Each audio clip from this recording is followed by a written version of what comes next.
Hello students, आज हम class 10 chapter first real number यानी वास्तविक संख्याओं का अध्ययन करेंगे। तो पहले प्रश्न उठता है कि वास्तविक संख्याएं क्या होती हैं। जैसे आप पढ़ चुके हैं कि प्राकृतिक संख्याओं के बारे में आपने पढ़ा होगा। इसको हम नेचुरल नंबर कहते हैं, जो काउंटिंग में यूज होते हैं 1 2 3 4 5 एंड सो ऑन।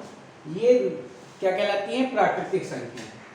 फिर हमने पढ़ा था पूर्ण संख्याएं क्या होती हैं, जिसको होल नंबर कहते हैं।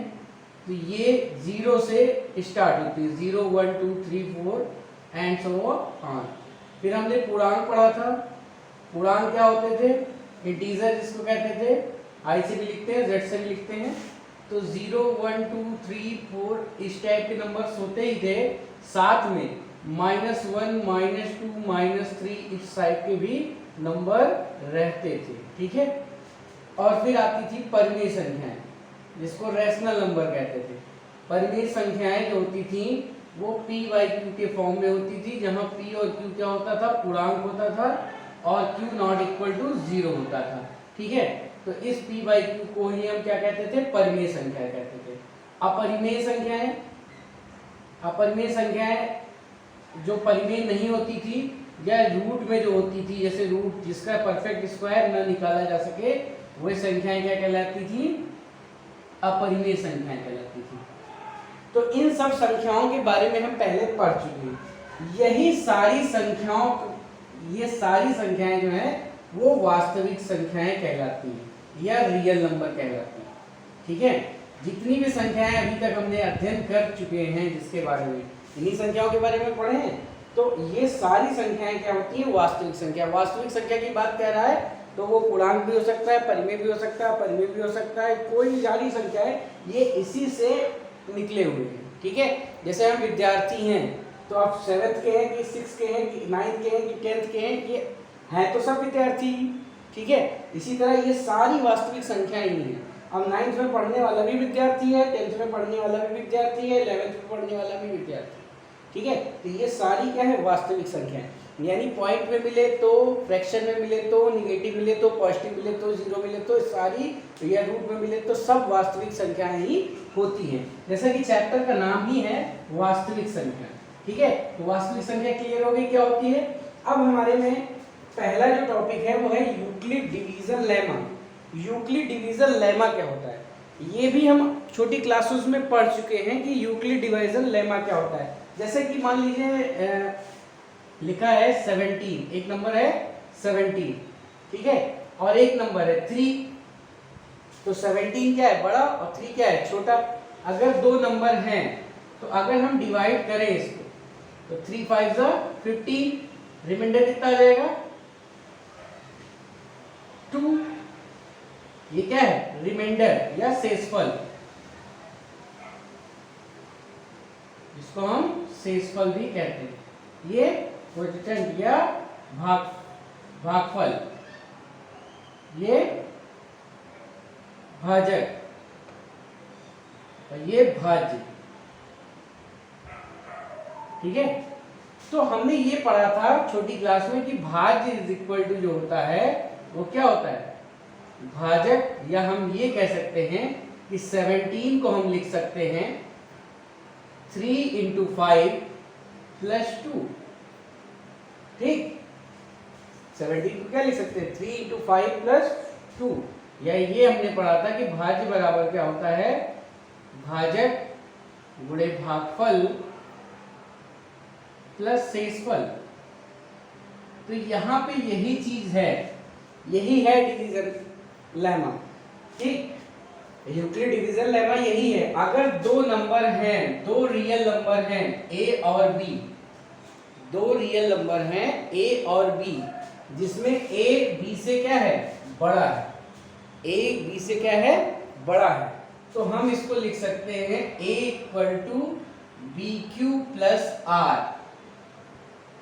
ठीक है। जैसे 17 और 3 दो नंबर दिए थे, तो 17 को लिख सकते हैं 3q + r। और जो r होता है ये रिमाइंडर ही तो होता है, ये 0 भी हो सकता है, 0 से बड़ा भी हो सकता है। और किससे छोटा होगा? यहाँ देखिए ये इससे क्या होगा, छोटा होगा, यानी जिससे डिवाइड कर रहे हैं ये हमेशा b से क्या होगा, छोटा होगा। रिमाइंडर जो होगा वो हमेशा क्या होगा, b से छोटा होगा। यूक्लिड डिवीजन लेमा यही कहता है कि अगर दो वास्तविक संख्याएं a और b है तो हम a, जहां a ग्रेटर देन b है तो हम a equal to b q plus r लिख सकते हैं, जहां पे r का जो मान होगा वो 0 या 0 से बड़ा होगा और b से छोटा होगा। जैसे अगर हम एक संख्या यहाँ पे हमने ली थी तो 3 और 7 की बात कर रहे थे, हम किसकी बात कर रहे थे, 3 और 17 की बात कर रहे हैं, ठीक है। तो हम 17 को लिख सकते हैं 3 गुणे 5 प्लस 2। तो ये जो r होगा ये हमेशा क्या होगा, या तो 0 0 से बड़ा होगा या तो किससे बात कर रहे थे, 3 से छोटा होगा, ठीक है। तो यहाँ पे r क्या आ रहा था, 2 आ रहा था, ठीक। तो यही है, अगर दो नंबर दिए हैं और दोनों बराबर नहीं है तो एक बड़ा होगा एक छोटा होगा। कोई भी दो नंबर दिए हैं, वास्तविक संख्याएं दी हुई हैं, और तो उन वास्तविक संख्याओं को इस फॉर्म में हम लिख सकते हैं, ठीक है। कोई भी दो वास्तविक संख्याएं लिखी हैं उसको हम इस फॉर्म में लिख सकते हैं। जैसे एक एग्जांपल लिखते हैं, जैसे 5 दिया है और 21 दिया है, तो हम लिख सकते हैं 21 is equal to 5 into 4 plus 1। लिख सकते हैं, नहीं लिख सकते। अगर दो नंबर दिए हैं तो उसको हम इस फॉर्म में लिख सकते हैं। ए बी दो नंबर दिए हैं तो हम a equal to b q plus r की फॉर्म में लिख सकते हैं। यही क्या कहलाता है, यूक्लिड डिवीजन लेमा। जैसे ये 6 दिया है और मान लो 22 दिया है, ठीक है। तो 22 is equal to 6 into 3 18 plus 2। तो a equal to b q plus r की फॉर्म में लिख देते हैं। और ये जो आर आ रहा है ये हमेशा क्या होगा, जिससे हम डिवाइड कर रहे हैं उससे छोटा ही होगा। आर की वैल्यू जो छोटा नंबर है उससे हमेशा क्या होगी, कम होगी। 0 भी हो सकती है और 0 से बड़ी भी हो सकती है। तो यही आपका क्या है, Euclid division lemma. Euclid division lemma अगर पूछे क्या है तो दो वास्तविक संख्याएं a और b इस प्रकार हैं कि a ग्रेटर देन b हो तो हम a equal to b q plus r रख सकते हैं, जहां r का मान जो होगा वो 0 या 0 से बड़ा होगा और b से कम होगा। यही क्या कहलाता है, यूक्लिड डिवीजन लेमा। अब आइए हम इसको परिभाषा, इसको विधिवत ढंग से लिख के दिखाते हैं। तो यूक्लिड डिवीजन विभाजन या यूक्लिड डिवीजन लेमा क्या कहता है कि दो धनात्मक पूर्णांक a और b दिए रहने पर ऐसी अद्वितीय पूर्ण संख्याएं q व r विद्यमान है कि a equal to b q plus r, जहां r का मान जो होगा वो 0 या 0 से बड़ा होगा और b से छोटा होगा, ठीक है। जो चीज हमने लिखी उसी को अभी हमने क्रमबद्ध तरीके से लिख दिया, जो हमने बताया था। दो धनात्मक पूर्णांक a और b दिए रहेंगे तो एक q और r ऐसा हमें मिलेगा कि a equal to b q plus r, और जहां पे r का मान जो होगा वो 0 या 0 से बड़ा हो सकता है और b से छोटा होगा, ठीक है। अब इसका यूज क्या होता है, यूक्लिड डिवीजन लेमा की हेल्प से हम एचसीएफ निकालते हैं। क्या निकालते हैं, एचसीएफ। जैसे मान लीजिए कोई दो नंबर दिए हैं तो हम उसको इस फॉर्म में लिखते जाएंगे, ठीक। जैसे मान लीजिए अगर आपसे हम कहें कि 15 और 6 का एचसीएफ बताओ, जैसे हमने कहा इसका हेल्प हम कैसे करते हैं, एचसीएफ निकाल दीजिए। हमने कहा कि 15 और 6 का एचसीएफ बताओ, एचसीएफ ऑफ 15 एंड 6 क्या होगा, तो इसी का यूज करेंगे। अभी हम बताए थे कि 15 को लिख सकते हो 6 इंटू 2 प्लस 3 लिख सकते हैं, बोलिए। अब यहां पे देखो जब तक रिमाइंडर 0 ना आए इस प्रोसेस को करते रहते हैं। अब हम 6 को क्या लिख सकते हैं, 6 और 3 की बात करेंगे या 2 की बात करेंगे। तो जब हम 6 को लिखेंगे तो हम 6 को लिख सकते हैं 3 इंटू 2 प्लस 0 लिख सकते हैं, नहीं लिख सकते। 6 को हम क्या लिख सकते हैं, अब 3 और 6 की बात करेंगे हम, तो 3 को लिखे 6 इंटू 2 प्लस 3। अब 3 और हम 6 की बात करेंगे तो 6 को लिख सकते हैं 3 इंटू 2 प्लस 0। अब देखो रिमाइंडर क्या आ गया, 0। तो जब तक रिमाइंडर नहीं आता हम ये काम करते रहते हैं, और जब रिमाइंडर 0 आ जाता है तो यही क्या कहलाता है, एचसीएफ कहलाता है। ये क्या कहलाता है, एचसीएफ। जो क्यू आया था, बी क्यू प्लस आर लिखते थे, तो जो ये क्यू होगा वही क्या होगा, एचसीएफ।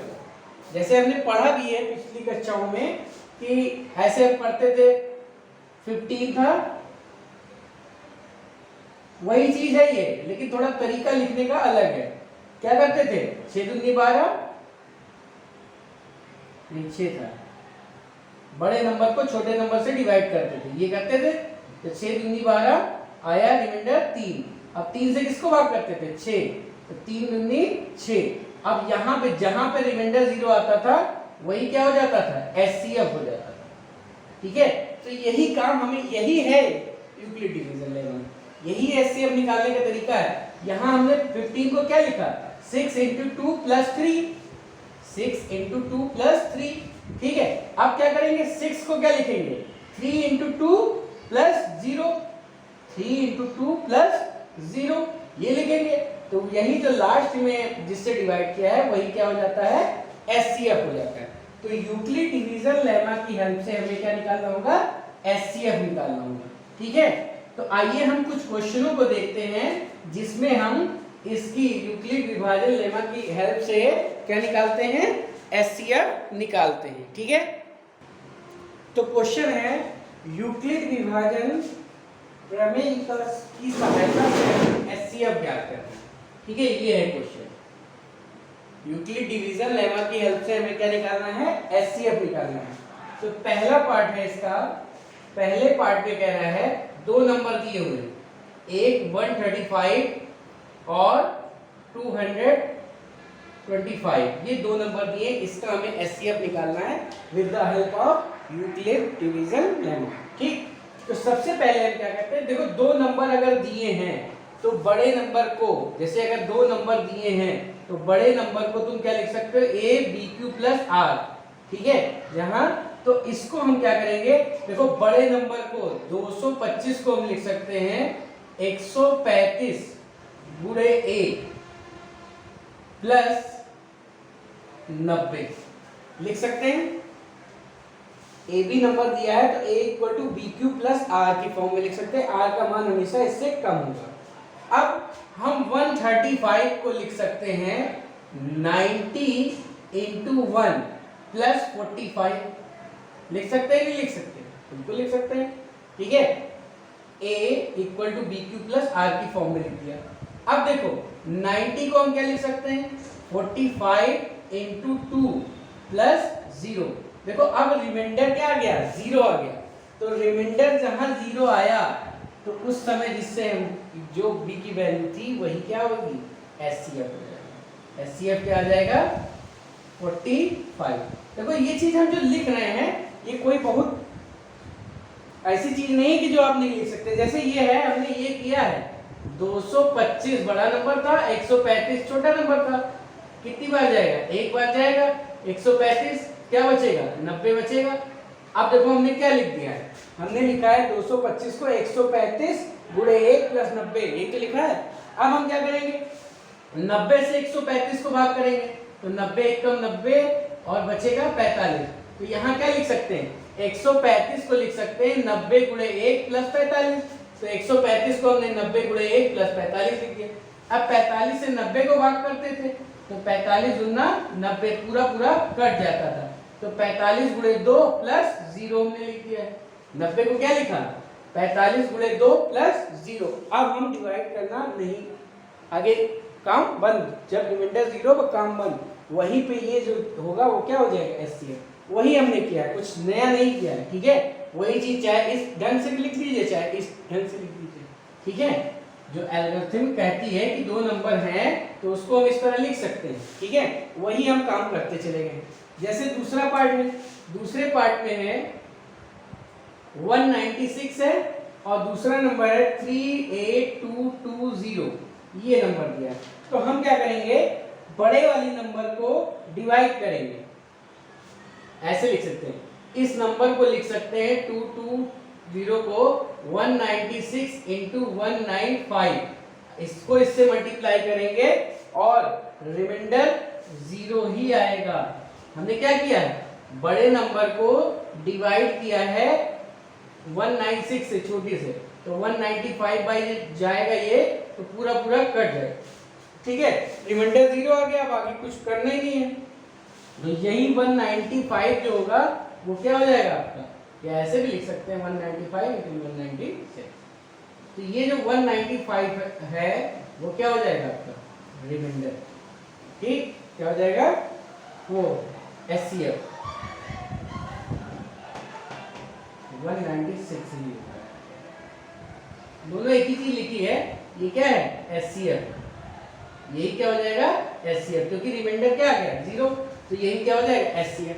जैसे तीसरा क्वेश्चन है, तीसरे पार्ट में लिखा है, एक नंबर है 867 और दूसरा नंबर है 255, ठीक है, ये दो नंबर दिए हैं, तो हम क्या करेंगे, बड़े नंबर को लिख सकते हैं 255 इंटू कितनी बार जाएगा ये, जहां तक है ये 3 बार चला जाएगा 3, और रिमाइंडर बचेगा 102। अब 255 को क्या लिख सकते हैं 102 इंटू 2, तो 204 हो जाएगा, बचेगा कितना, बचेगा आपका 51। अब 102 को लिख सकते हैं 51 इंटू 2 प्लस 0, अब रिमाइंडर 0 आ गया, तो यही क्या हो जाएगा SCF, ठीक क्या हो जाएगा SCF, यहाँ SCF 196, यहाँ FCF 51 और यहाँ SCF 45। तो यही करना रहता है, ठीक है। जैसे हम वहाँ पे हम लोग ने क्लास 5th में किया था, SCF निकाला था डिवाइड करते हुए, वही काम यहाँ पे करना है, ठीक है। इसी को यहाँ पे बस एक नाम आपको ये नहीं पता था वहाँ पे कि इसी को यूक्लिड डिवीज़न लेमा कहते हैं, और यहाँ पे ये पता चल गया कि ये यूक्लिड डिवीज़न लेमा ही है, ठीक है। तो इसमें क्वेश्चन क्या करना है, 2 नंबर का हमें क्या निकालना है SCF ही निकालना है, ठीक। बात क्लियर हो रही है कि 2 नंबर का SCF कैसे निकालेंगे, चाहे हम डिवाइड करके, इस चीज़ को जो हम लिखते हैं वो डिवाइड करके ही लिखते हैं, तो आप चाहे तो डिवाइड करके दिखा दीजिए, चाहे तो ऐसे ही लिखा रहने दीजिए, ठीक है। अब देखिए एक्सरसाइज का जो दूसरा क्वेश्चन है उसमें कह रहा है यूक्लिड एल्गोरिथम के प्रयोग से 240 और 228 का SCF निकालना है। तो अभी हमने जैसे बताया वैसे ही इस क्वेश्चन को करेंगे, SCF जैसे हमने निकाला था। यहाँ पे देखो थर्ड क्वेश्चन कह रहा है यूक्लिड एल्गोरिथम का प्रयोग करके, यहाँ पे 3 नंबर दिए, 3 नंबर का SCF निकालना है। तो इसको भी हम बताते हैं कैसे करते हैं। चौथे क्वेश्चन में भी दोनों का SCF भी निकालना है, 5वें क्वेश्चन में भी 2 नंबर दिए उनका SCF निकालना है, 6ठे क्वेश्चन में भी 2 नंबर दिए उनका SCF निकालना है, 11 नंबर में भी 3 नंबर दिए इनका SCF निकालना है, और 13 में भी 3 नंबर दिए इनका SCF निकालना है, ठीक है। तो 2 नंबर दिए होते थे, SCF कैसे निकालते थे इसके बारे में हम पढ़ चुके हैं। अब हम बता देते हैं 3 नंबर अगर दिए होते हैं तो SCF कैसे निकालते हैं, और उसी की हेल्प से हम ये सारे क्वेश्चन कर लेंगे, ठीक है।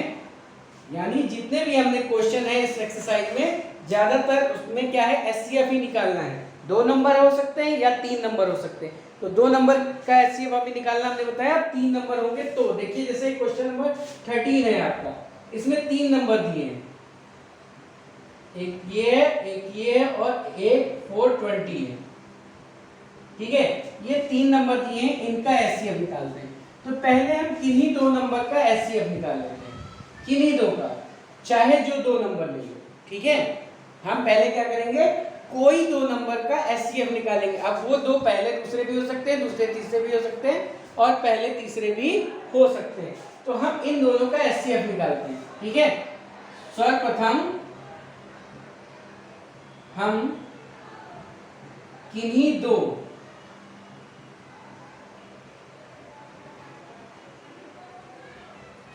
संख्याओं का SCF ज्ञात करते हैं, ठीक है। कोई 2 नंबर का हम SCF ज्ञात करेंगे। तो जैसे 420 व 180 का हम ज्ञात करते हैं। पहले हम क्या करते हैं, कोई 2 नंबर हमने चूज करने थे तो हमने इन दोनों को चूज कर लिया, ठीक है। अब देखो 420 को डिवाइड करेंगे 180 से, ठीक, कितनी बार जाएगा, 18 तुमने चैप्टर कर दिया, चलेगा 18 दूना 36 यानी 360 और ये हो जाएगा 0, 12 में से 6 गए 6, ये हो गया 60 और फिर ये करेंगे तो 180, ये हो जाएगा 3 बार में 180 पूरा पूरा कट जाएगा यानी 0 हो जाएगा। तो देखो हम क्या लिखेंगे, हम लिख सकते हैं 420 को लिख सकते हैं 180 गुणे 2 प्लस 60, ठीक है, 180 गुणे 2 गुणे 60। अब हम क्या करेंगे, 180 को लिख सकते हैं 60 गुणे 3 प्लस 0, तो बस रिमाइंडर 0 आ गया यानी एचसीएफ क्या होगा 60। तो एचसीएफ ऑफ किसका 220 और 180 का कितना आ गया 60 आ गया। अब हम क्या करेंगे, ये जो एचसीएफ आया है उसका और जो तीसरा नंबर बचा था उसका एचसीएफ निकालेंगे पुनः। अब हम क्या करेंगे, जो सेकंड पार्ट है देखो कोई दो नंबर का निकाल लिया, एचसीएफ निकल गया। अब इस एचसीएफ का और तीसरे नंबर का अब क्या करेंगे, प्राप्त एचसीएफ व तीसरी संख्या, तीसरी शेष बची जिसका यूज हमने नहीं किया था, संख्या का एचसीएफ ज्ञात करते हैं, ठीक है। अब जो ये एचसीएफ आया था इन दोनों का वो और जो तीसरी संख्या बची थी उसका एचसीएफ हम ज्ञात करते हैं, ठीक है। तो तीसरी संख्या क्या थी, ये थी और एचसीएफ क्या आया था 60। अब इन दोनों का हमें एचसीएफ ज्ञात करना होगा, ठीक है। तो 378 व 60 का एचसीएफ ये हम ज्ञात करें, ठीक है। तो 378 और ये लिखा 60, तो 6 पंचे 30, 6 छंग 36, 6 छंग 36 यानी 360 आ जाएगा। ये हो जाएगा 8, ये हो जाएगा 1, 18। अब 18 से डिवाइड करेंगे 60 को, 18 में 18 तिहाई 54, ये आ जाएगा 54, बचा कितना 6, 6 से डिवाइड करेंगे 18, 18 3 बार में चला जाएगा कट के रिमाइंडर 0 आ जाएगा। तो देखो हम ऐसे भी लिख सकते हैं, ये तरीका भी है और एक तरीका ये भी है। 378 को हम लिखेंगे 60 गुणे 6 प्लस 18, 60 गुणे 6 प्लस 18। अब 60 को क्या लिखेंगे 18 गुणे 3 प्लस 6, ठीक है।